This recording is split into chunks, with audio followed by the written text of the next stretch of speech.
See what I have to deal with? Redshirt Jeff did that yesterday. He snuck in my office, grabbed the Pi 4 I use for testing, and cut the thing in half. He said he was angry there was no Pi 4 Model A, and he thinks it'll still work, but that's just nonsense. So I decided revenge was the best course of action. I've neglected my office defenses far too long, so I thought the best thing to do would be to add some sort of intruder detection system. And I've always seen people building machine vision cameras with Raspberry Pis, but I'd never done it myself. I have a spare high-quality camera I use for testing, and look at this. This little box came in the mail, and it has one of the world's smallest Raspberry Pi Compute Module 4 boards. It's the CM4 EXT Nano from Harlab. I've built cameras using a Pi Zero or Model A before, but they were always a little underpowered. Using the CM4 with this little board means I get a small footprint, but I also get all the power of the fastest Raspberry Pi model with up to 8 gigs of RAM. I should mention this video is sponsored by ARM as part of its virtual conference ARM DevSummit, coming up on October 19th to the 21st. I'll talk more about it towards the end of the video, so if you want to find out how you can learn about even more amazing projects built with ARM devices, stay tuned. So here's the plan. Redshirt Jeff comes sneaking in here far too often. I need to discourage that. Next time he tries, I'll have the Pi set up to blast him with an air cannon, aka my leaf blower. And if I have a camera attached, I can also have it record and broadcast the moment for real-time revenge. But first, let's take a quick look at the board itself. It's got connectors for the Compute Module 4 on the bottom and a whole lot of I/O on the top. It has USB 2, USB-C power input, 2 HDMI ports, an audio output jack, a 5-volt power supply connector, a STEMMA QT or quick connector, microSD for light compute modules, and a reset button. And if that's not enough, it even has more in the middle. There's a NeoPixel you can control in software, mode switches, a DSI and CSI display and camera connector, and even a full 40-pin GPIO header. That's a lot to cram in such a small board. I should note that the 40-pin header comes with an included spacer, and if you want to use it, you need to solder it in manually. That's fine with me though, because if you don't need the GPIO, it's safer to not have the pins sticking out on such a tiny board. Assembling everything together is easy enough. First, you mount up the camera to the adapter plate that comes with the EXT Nano. You basically use standoffs to separate the camera from the adapter plate, and another set to separate the adapter plate from the EXT Nano. Then you connect the camera ribbon cable to the CSI port on the board, screw the EXT Nano into the standoffs, and pop a compute module on it. And bingo! Now I have the Pi and camera ready to go. Next is the blower. Luckily, since the HQ camera has a built-in tripod screw hole, it's easy to mount. In this case, I'll just tape a little tripod on the blower handle. There, a little gaff tape fixes anything. Next, I need to wire up one GPIO pin, 5 volts and ground to a servo. I have this trusty little servo and I'll strap it to my blower so it can trigger the switch. I plugged it into the right GPIO pins and now it's time for software. The first thing I had to do was actually get the Pi camera to work. With the Compute Module 4, things aren't quite as plug and play as the other Pis you might be used to. First, I wanted to use my USB keyboard and mouse, but the USB ports on the CM4 aren't even enabled by default. After a small addition to the boot config, I was up and running. For the camera to work, I had to download a special device tree file, and the instructions for that are on the Compute Module documentation site. With all that out of the way, I tested the camera was working with Raspi still, which is built into PiOS.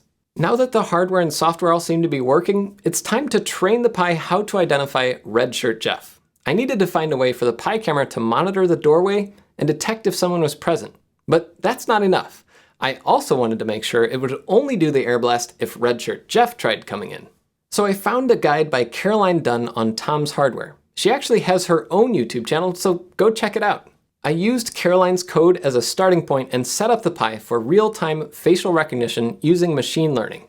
First, I set up the software I'd need: OpenCV, face recognition, and IMUtils. These 3 libraries make it so I can build a model of someone's face, then use that model to detect that face in any still image or video. As with every project I do, all the code is free and open source over on my GitHub, and there's a link to it below.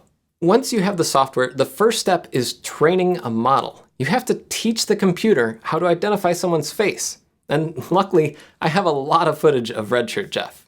So I grabbed a bunch of still frames and put them in a folder called Redshirt Jeff. Then I ran this script to build the computer model, which is stored in a pickle file. Wait, a pickle file? Is that some weird Rick and Morty reference? No, it's just a special file that stores Python data structures like our computed facial recognition data. The next step is to use that pickle file for live facial recognition. I won't go too deep here, but this script basically tells the Pi camera to start capturing video. It grabs a frame, looks for any facial matches, reacts to those matches, then moves on to another frame. If that sounds like it might be a lot of real-time processing for a tiny little Pi, well, it is. And that's why I've been trying to get a Coral TPU working with the Pi over PCI Express, because it could speed up things like face detection dramatically. The ARM Cortex-A72 on the Pi is a great little processor, but alas, it's not built to be a specialized machine vision processor. So I'm stuck at a little over 2 frames per second. You can see what that looks like in this little test video I did of myself. It's good enough though, because Redshirt Jeff can't move fast enough to not be detected at that frame rate, at least I hope. And I also set up the script to record everything to a video file so I'd get Redshirt Jeff's reaction. So the software side is done. The next step is to trigger the blower when the Pi sees Redshirt. Lucky for me, I have some experience building a really simple circuit for this since I built my Pi notification bell last year, triggered by a servo. In this brief hacker montage, I slammed out the code to control the servo and make it turn on the blower for 3 seconds and tested it by training the script to blow me. Never mind. Anyways, it looks like it's working, so it's time to set it up for Redshirt Jeff now. The last thing I wanted to do before letting it loose is make sure I can watch the camera feed remotely. The quickest way to do that was to set up VNC so I could just stream the Pi's desktop to my reTerminal. Wait, what's that? I don't believe I've introduced you to this little guy. Seed Studio sent me this thing to test a couple weeks ago. It's the reTerminal, and it's generally used for building HMI or human-machine interfaces like you'd have set up in factories. But it's also a really cool portable tablet-style device, and it runs a Pi Compute Module 4 just like the CM4 EXT Nano. I'll hopefully have more time to talk about it in a future video, so make sure you subscribe to see it. But back to the streaming. I set up VNC on the EXT Nano and started monitoring the stream so I could see Redshirt Jeff's reaction remotely.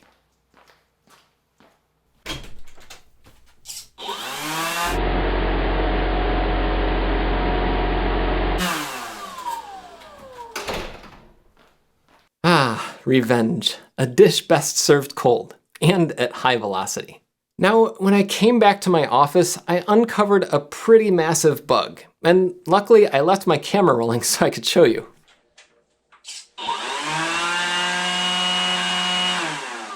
I forgot that Redshirt Jeff looks like me. So much, in fact, that the machine learning model I trained thinks that he and I are the same person. I should probably also make sure the Pi identifies the shirt color to make sure it only blasts Redshirt Jeff and not also me. That might add a bit of complexity, but that's why I'm always trying to expand my knowledge so I can make these projects better and better. And that brings me to this video's sponsor. If you want to expand your knowledge on embedded devices, like my ARM-powered Air Blaster, you need to check out ARM DevSummit. It's free, and you can learn from tons of industry experts like Raspberry Pi talk about things like embedded computing, edge, and even high-performance clusters. You can also discuss your interests and network in ARM's official Discord channel. Maybe you'll see me chatting about this session on how WaterScope tests water quality in low-income areas with a Pi. If you're at all interested in computing, you should register for ARM DevSummit. The event is from October 19 to 21. Register online using the link in the description.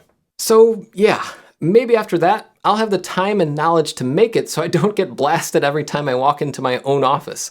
For now, I think I'll have to shut down the blower and maybe think of a better way to get back at Redshirt Jeff. And he told me again he thinks he can get his FrankenPi working, but I had to go back and buy another one to replace it because even if he does get it working, he chopped off all the I/O ports and I need those for my testing. If you want to build a fun, powerful, and tiny Pi-based camera like I did, Harlab's CM4 EXT Nano will be $30 and will hopefully be available soon. Like all projects, its production timeline has been delayed due to the chip shortage, but I'll update the link in the description as soon as it's available. Until next time, I'm Jeff Geerling. And it's not doing anything. Oh shoot, it's like locked up. Oh no! I also wanted to make it sure,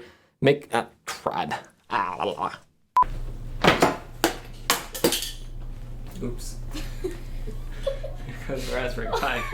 Hope it works. My wife tells me that I sometimes don't listen that well. Apparently I don't read well either.